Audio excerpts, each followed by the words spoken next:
Selamat pagi anak-anak. Pagi, Pak. Bagaimana kabarnya hari ini? Alhamdulillah baik, Pak.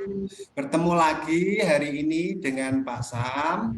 Semoga anak-anak tetap diberikan kesehatan oleh Allah Subhanahu wa Ta'ala. Tetap semangat dalam belajar.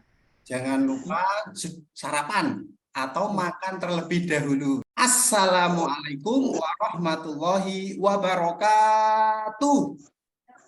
Waalaikumsalam warahmatullahi wabarakatuh. Jadi anak-anakku semua yang soleh dan soleha, ketika Pak Guru mengucapkan salam, maka harus wajib dijawab.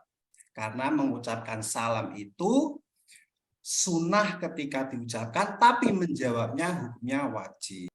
Oke anak-anak, pelajaran kita mulai. Mari kita terlebih dahulu membaca doa sebelum belajar.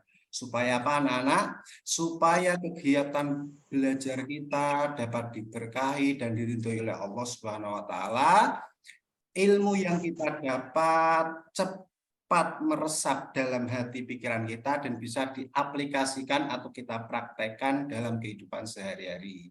Oleh karena itu, Pak Sam awali dengan membaca doa terlebih dahulu. Nanti habis Pak Sam baca doa, saya harapkan nanti ada ketua kelas yang memimpin doa kepada teman-temannya. Bismillahirrahmanirrahim.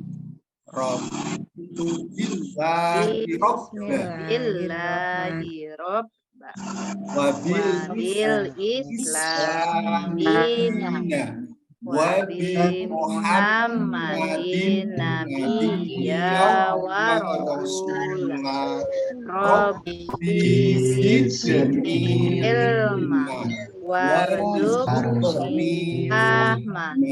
Amin ya Rabbal alamin. Terima kasih. Jadi sebelum kita belajar, maka kita harus membaca doa terlebih dahulu supaya diberikan kemudahan dalam proses belajar.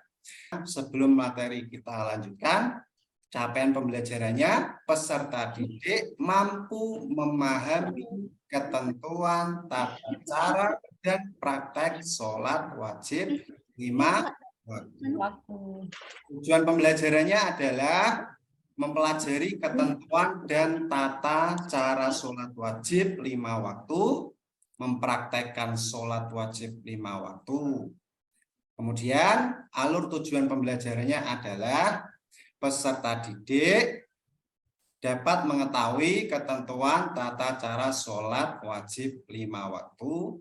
Peserta didik dapat mempraktekkan sholat wajib 5 waktu. Jadi kalau anak-anak bisa ini semua berarti anak-anak hebat sekali. Oke anak-anak, lanjut ke materi selanjutnya. Jadi anak-anak, sholat itu apa tuh sholat? Pengertian sholat itu adalah sholat merupakan ibadah yang hukumnya wajib. Ya, jadi sholat itu hukumnya wajib anak-anak. Wajib itu apa toh? Wajib itu apabila kita kerjakan akan mendapatkan pahala, tetapi kalau kita tinggalkan akan mendapatkan dosa. Jadi pesan dari Pak Sam, anak-anak jangan sampai meninggalkan sholat wajib 5 waktu. Paham ya anak-anak ya? Jangan sampai meninggalkan sholat wajib 5 waktu. Dan sebagai bentuk ketakwaan umat Islam kepada Allah Subhanahu wa Ta'ala. Jadi anak-anak, kalau kita meyakini bahwa Allah adalah Tuhan saya, Allah adalah yang kita sembah, maka kita harus mengikuti, mengerjakan apa yang Allah perintahkan, yaitu salah satunya adalah mengerjakan sholat wajib 5 waktu. Paham anak-anak? Paham, Pak. Paham, Pak. Jadi, pesannya Pak Sam, jangan sampai meninggalkan sholat wajib. Jumlahnya ada 5. Sholat wajib jumlahnya ada 5. 5. Nanti Pak Sam akan jelaskan di slide selanjutnya. Kemudian, adapun yang menjadi sholat wajib bagi seorang muslim adalah sholat 5 waktu yang dikerjakan sebanyak 5 kali dalam sehari. Dikerjakan berapa kali anak-anak? 5 kali. 5 kali dalam sehari semalam. Jadi kita diwajibkan untuk sholat dari sehari semalam jumlahnya ada 5. Dari bangun tidur sampai tidur lagi kita akan melewati yaitu sholat 5 kali sehari semalam. Sholat apa sajakah itu anak-anak? Yang pertama adalah sholat subuh. Berapa jumlah sholat subuh rakaatnya? Mbak Rodotul Ikromah? 2, Pak. Oh, pintar sekali. Jadi sholat subuh jumlah rakaatnya adalah 2. Kemudian anak-anak, sholat duhur 4 rakaat. Kemudian sholat asar jumlahnya berapa? Ada yang tahu? Jadi sholat asar jumlahnya sama dengan sholat duhur, yaitu 4 rakaat. Rakaat itu apa? Jadi berdirinya 4 kali. Kemudian sholat maghrib. Sholat maghrib itu jumlahnya berapa? Ada yang tahu anak-anak? Saya, Pak. Berapa Mbak Sofia jumlahnya? 3, Pak. Nah, pintar sekali. Pasti Mbak Sofia sholatnya tidak pernah bolong ya, karena pintar. Alhamdulillah, Pak. Alhamdulillah. Kalau sholat Mbak Sofia di rumah berjamaah atau sendiri? Kadang-kadang sendiri, Pak. Oh, oke, pintar. Yang penting jangan meninggalkan sholat wajib 5 waktu. Yang terakhir anak-anak, dan sholat isya jumlahnya adalah 4 rakaat. Jadi jumlah sholat yang sama ada berapa? Ada sholat duhur, ada sholat asar, ada sholat isya. Jumlahnya itu sama. Berapa anak-anak? 3. 4. Yang benar adalah 4 rakaat. Jadi ada 3 rakaat jumlah yang sama, yaitu sholat duhur, sholat isya, dan sholat asar. Kalau jumlah rakaat yang paling sedikit, sholat apa namanya anak-anak? Sholat subuh, Pak. Ya, sholat subuh. Pintar sekali. Kalau jumlah rakaat yang di antara atas dan bawah, yang tengah-tengah, jumlah rakaat sholat apa namanya? Maghrib, Pak. Maghrib, ya. Maghrib itu tengah-tengah, ya, tidak banyak, tidak sedikit, yaitu jumlahnya 3. Sekarang Pak Sam mau tanya, jumlah rakaat paling banyak sholat apa saja? Sebutkan satu saja. Mbak Wiwi, sebutkan jumlah sholat yang paling banyak di antara 5 itu. Sebutkan, ada 3 itu kan? Sebutkan satu. Ya. Ada sholat apa ya? Sholat zuhur yang sehari, yang siang hari itu, Pak. Terus yang pada waktu sore itu sholat apa itu, Pak? Tadi sholat sholat asar ada, Pak ya? Sholat asar. Terus yang pas malam itu, Pak, sholat isya. Oke, pintar sekali Mbak Wiwi. Pak Sam mintanya satu, sebutkan semua, berarti pintar sekali. Terima kasih. Tepuk tangan sama Mbak Wiwi ya.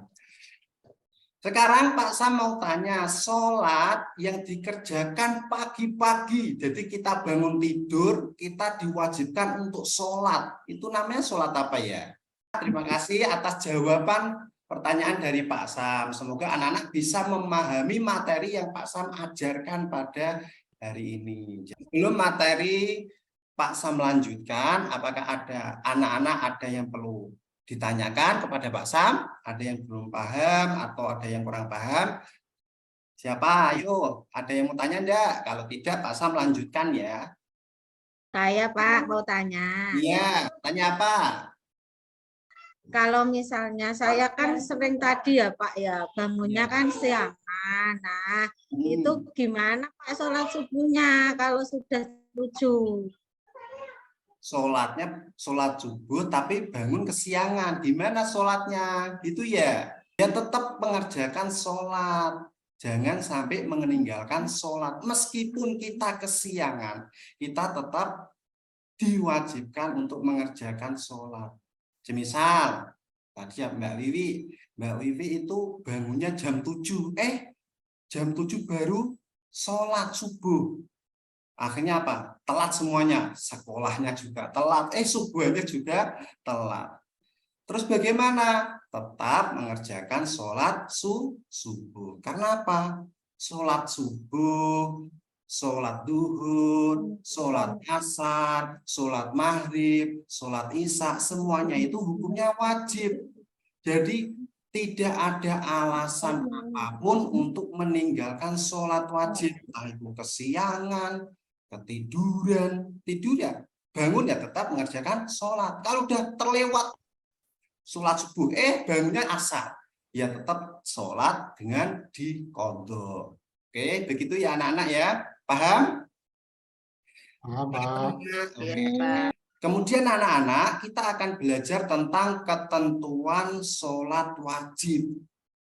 Jadi sebelum anak-anak mengerjakan sholat, anak-anak harus tahu apa sajakah syarat wajib sholat itu. Supaya apa? Supaya sholat yang kita kerjakan itu sah, diterima oleh Allah Subhanahu wa Ta'ala, yang kita kerjakan tidak sia-sia. Anak-anak harus tahu syarat wajib sholat itu apa saja. Yang pertama, anak-anak harus beragama Islam. Ya, Pak Sam tanya, semuanya di sini agamanya apa ya anak-anak ya? Islam, Pak. Ya.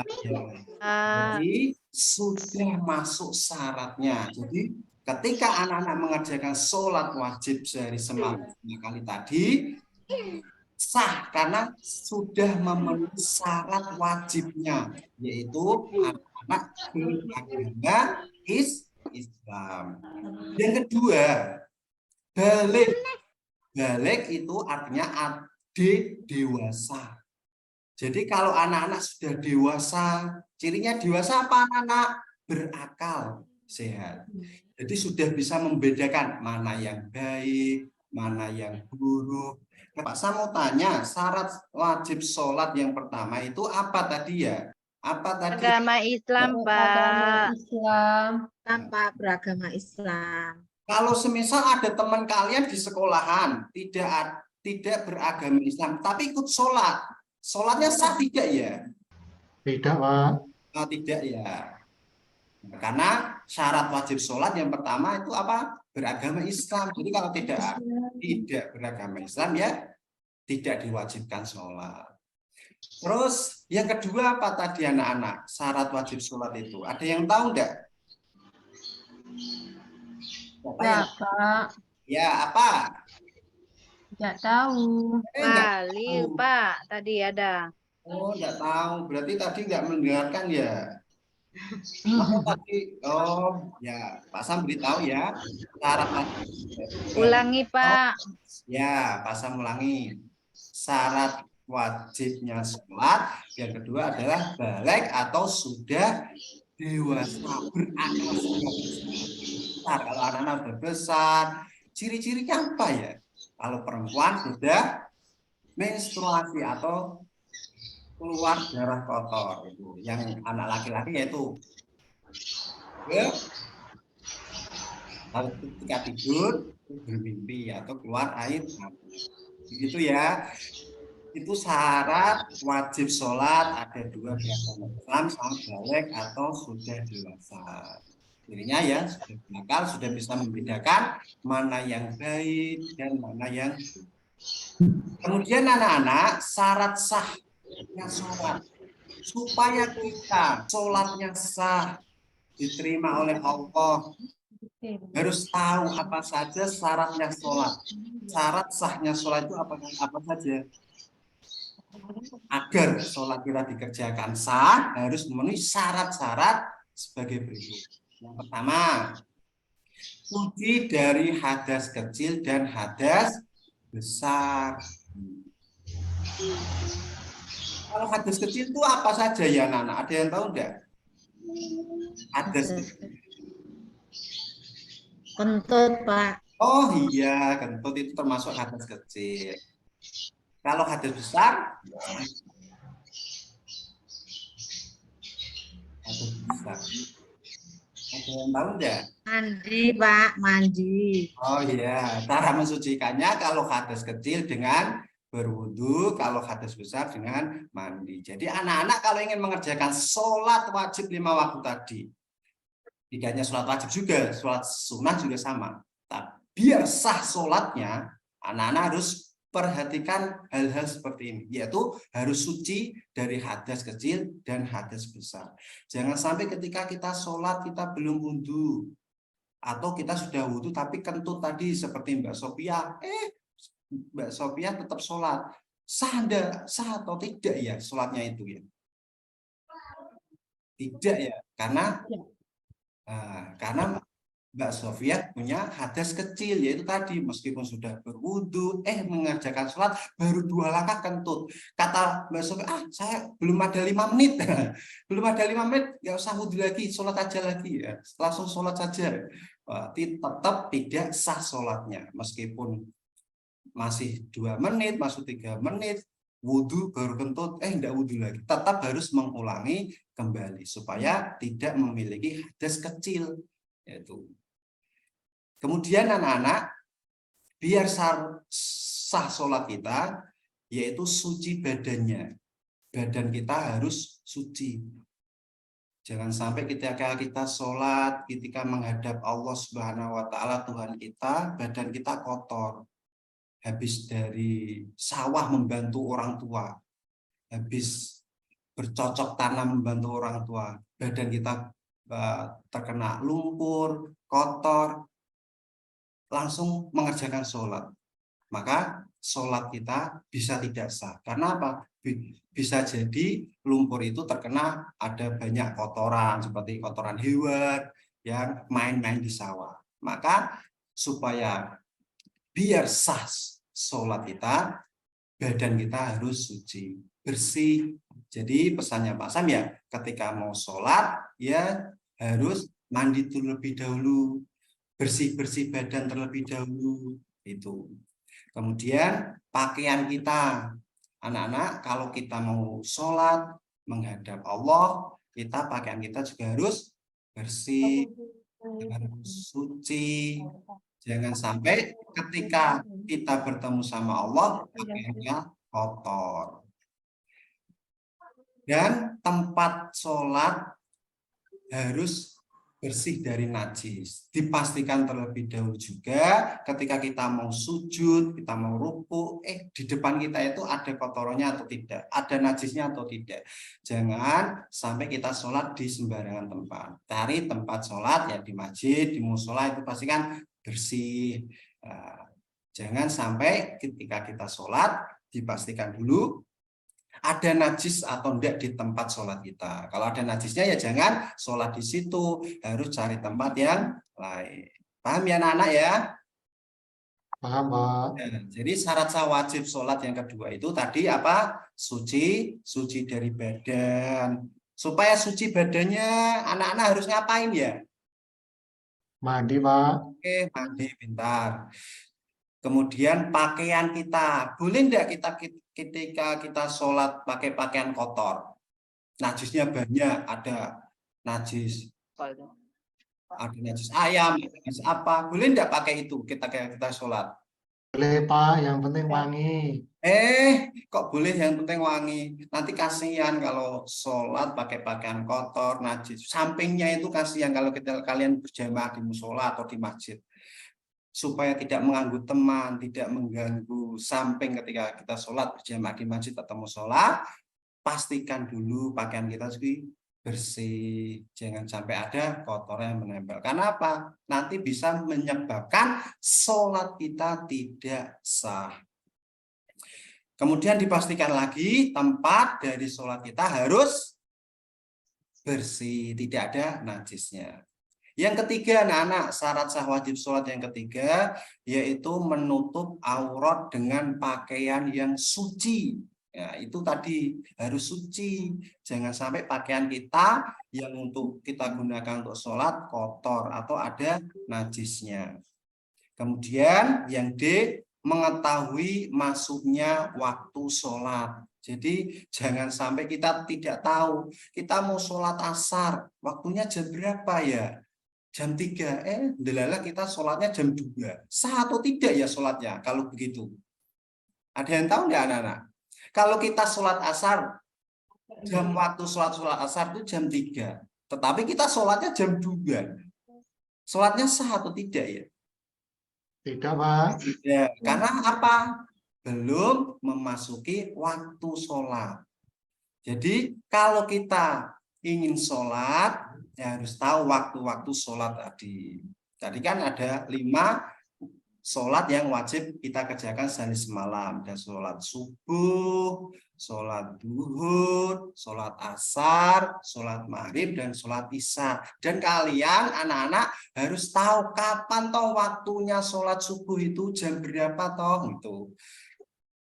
Kalau sudah enak kalau ini kan, kalau dekat masjid rumahnya, kalau dekat musola rumahnya, kalau ada tanda waktu sholat seperti ada panggilan adzan itu pasti sudah menunjukkan waktu sholat. Ya, kalian langsung ke masjid untuk mengerjakan sholat. Itu paling enak. Jangan sampai kalian tidak tahu.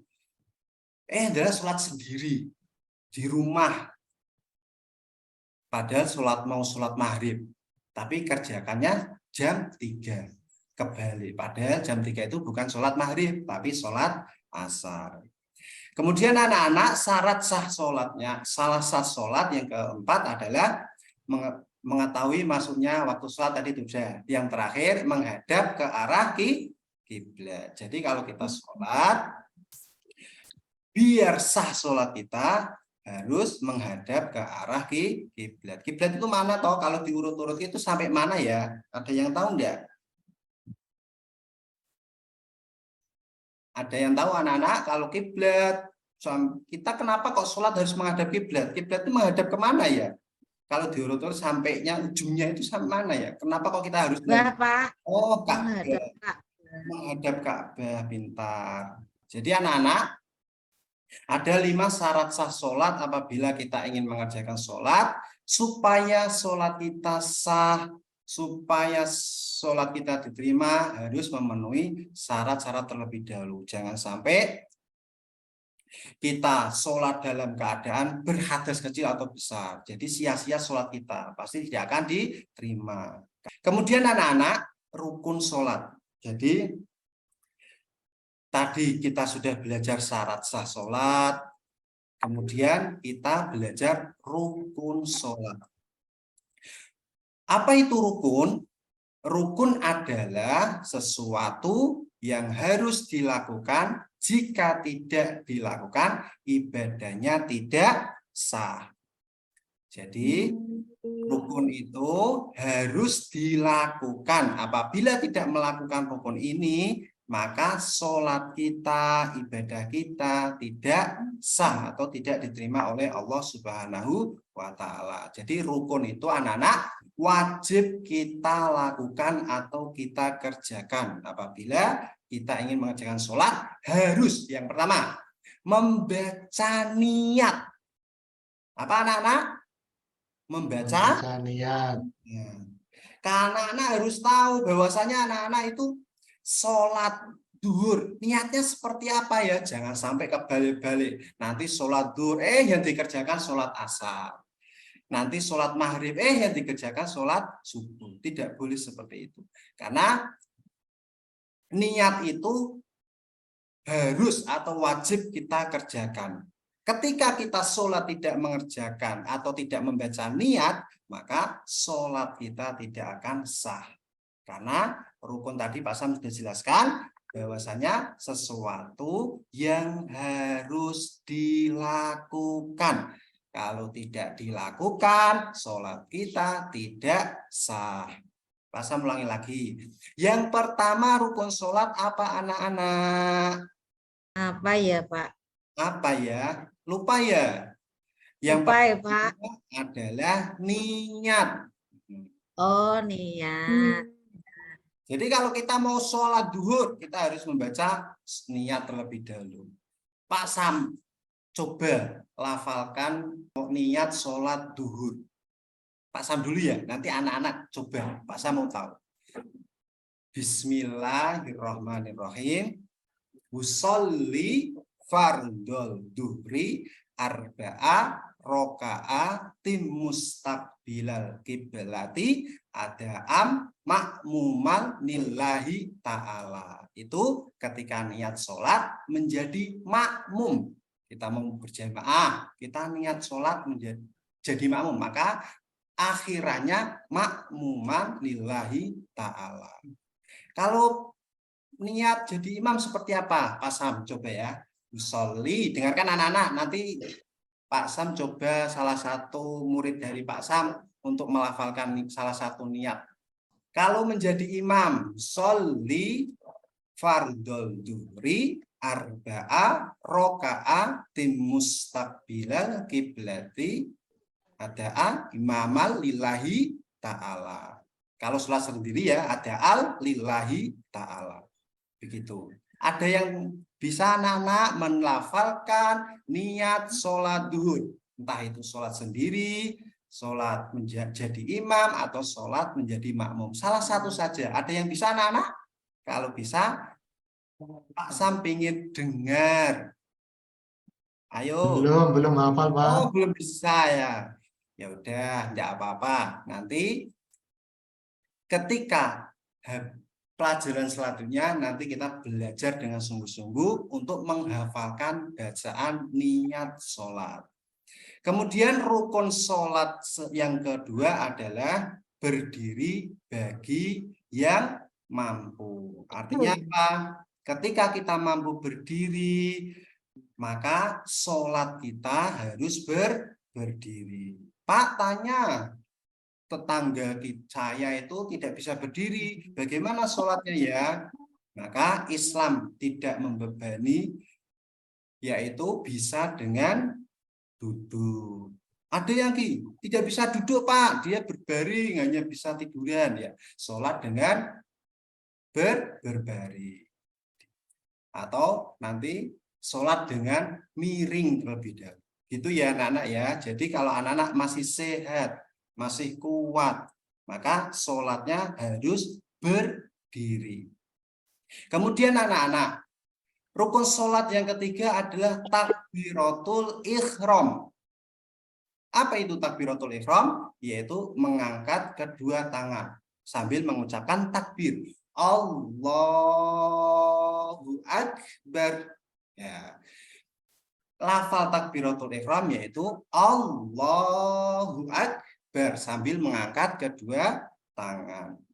Sekarang Pak Sam mau tanya, lafalkan bacaan takbiratul ihram yang barusan Pak Sam contohkan.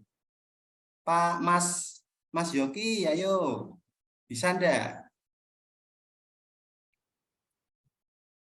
Bisa? Oh, Mas Yogi tidur ya.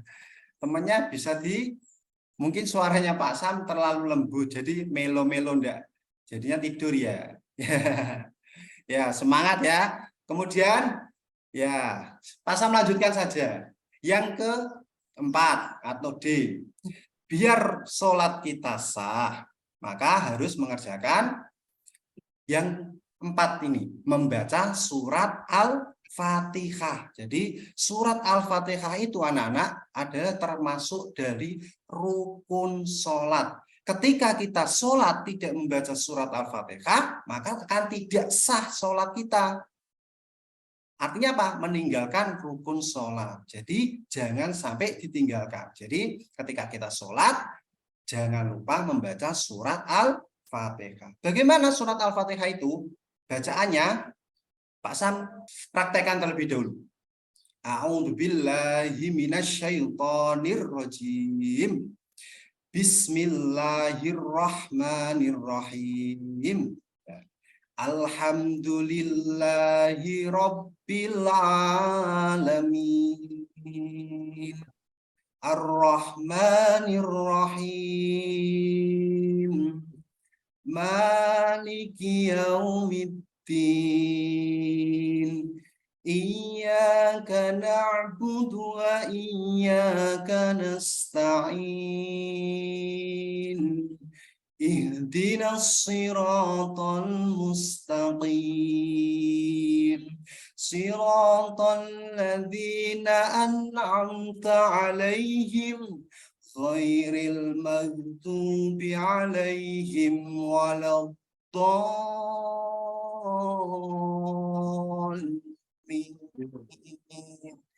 Amin. Ya, jadi itu adalah bacaan dari surat Al-Fatihah. Ketika anak-anak ingin mengerjakan sholat, harus membaca surat Al-Fatihah. Karena surat Al-Fatihah itu termasuk rukun yang harus dikerjakan ketika kita ingin mengerjakan sholat. Coba anak-anak ada yang bisa hafal surat Al-Fatihah? Mbak Dewi, bisa enggak mengucapkan atau melafalkan surat Al-Fatihah? Coba Pak Sam ingin dengar. Bisa. Oh iya, ayo. Al-Fatihah. Ya. Dilafalkan sekarang, Pak. Ya, coba. Bisa enggak? Bismillahirrahmanirrahim. Alhamdulillahirabbil alamin. Ar-Rahmanir-Rahim. Maliki yaumiddin. Iyyaka na'budu wa iyyaka nasta'in. Ihdinas siratal mustaqim. Siratal ladzina an'amta 'alaihim ghairil maghdubi 'alaihim waladdallin. Amin. Terima kasih Mbak Dewi. Oke, beri aplaus atau tepuk tangan kepada Mbak Dewi ya, karena sudah menghafal surat Al-Fatihah. Karena penting sekali anak-anak, kalau kalian ingin sholat tanpa melafalkan atau membaca surat Al-Fatihah, bisa jadi sholat kalian tidak sah. Karena surat Al-Fatihah adalah termasuk dari rukun sholat yang harus kita kerjakan. Apabila kita tidak mengerjakan, ibadah kita tidak sah. Kemudian anak-anak, yang kelima, yaitu ruku dengan tumak nina. Ada yang tahu enggak gerakan ruku seperti apa? Ada yang tahu anak-anak? Ruku. Ya, Pak Sam praktekkan. Ya, Pak Sam akan berdiri. Ruku. Nah, ya, kelihatan ya. Ruku itu seperti ini. Membungkukkan badan seperti ini. Nah, kedua tangan kita menempel di lutut. Nah, membungkukkan badan itu namanya ruku. Dengan tumak nina. Kemudian selanjutnya rukun sholat yang keenam adalah iktidal. Kemudian sujud 2 kali dengan tumak nina. Duduk di antara 2 sujud. Duduk tahiyat akhir. Jadi rukun sholat itu banyak. Jadi Pak Sam akan cepat, nanti anak-anak bisa mencatat catatan ini, nanti Pak Sam akan kasih sebaran. Nanti bisa dicatat di rumah. Karena banyak sekali. Kemudian duduk tahiyat akhir, membaca tasyahud akhir, membaca sholawat atas Nabi, mengucapkan salam, dan yang terakhir rukun sholat itu tertib. Tertib itu apa? Jadi dilakukan berurutan, tidak boleh sholat mengucap salam terlebih dahulu, tidak boleh, harus niat dulu, habis niat berdiri. Jadi dilakukan secara berurutan supaya sholat sah. Jadi anak-anak, di sini ada gambar sholat atau praktek sholat wajib 5 waktu. Jadi anak-anak kalau apabila tidak paham, bisa melihat gambar atau gerakan sholat ini tuh ada berdiri. Kalau berdiri suka ngapain? Nah, yaitu membaca niat sholat. Kita lihat dulu kita mau sholat apa. Kalau sholat zuhur ya berarti kita membaca niat sholat zuhur. Kalau sholat asar kita harus membaca niat sholat asar. Jangan kebalik-balik. Oh, di situ ada gerakan takbiratul ihram seperti apa? Yaitu mengangkat kedua tangan. Kemudian di situ ada habis itu bersedekap, ya, tangannya dilipat, ditaruh di atas pusar. Kemudian ada ruku, terus ada ruku, itidal dan seterusnya. Dan terakhir anak-anak di situ ada gerakan salam. Jadi mengucapkan salam. Assalamualaikum warahmatullah. Assalamualaikum warahmatullah. Jadi menoleh ke kanan dan ke kiri. Jadi anak-anak apabila anak-anak belum tahu gerakan-gerakan sholat, anak-anak bisa melihat gambar ini. Terima kasih anak-anak, pelajaran hari ini Pak Sam akhiri. Pak Sam ada kurangnya, Pak Sam minta maaf yang sebesar-besarnya. Apabila nanti anak-anak kurang paham dengan materi Pak Sam, nanti anak-anak bisa baca slide atau PPT dari Pak Sam ini. Bisa pelajari atau nanti Pak Sam akan print out kan, nanti akan bagikan ke anak satu-satu. Jadi bisa untuk belajar di rumah. Terima kasih pesannya dari Pak Sam anak-anak. Anak-anak jangan sampai melupakan atau meninggalkan sholat wajib 5 waktu. Karena sholat wajib 5 waktu itu adalah hukumnya wajib. Jadi kalau wajib ya harus dikerjakan. Kalau tidak dikerjakan nanti anak-anak akan mendapatkan dosa. Karena kita sebagai umat Islam, sebagai muslim diwajibkan untuk mengerjakan sholat wajib 5 waktu. Begitu ya anak-anak ya. Kalau sudah paham, Pak Sam akhiri. Terima kasih anak-anak. Sampai jumpa di pertemuan selanjutnya. Jangan lupa belajar di rumah, tetap semangat, jaga kondisi, jaga kesehatan, supaya besok nanti bisa belajar bersama Pak Sam kembali. Pak Sam akhiri. Assalamualaikum warahmatullahi wabarakatuh. Waalaikumsalam warahmatullahi wabarakatuh.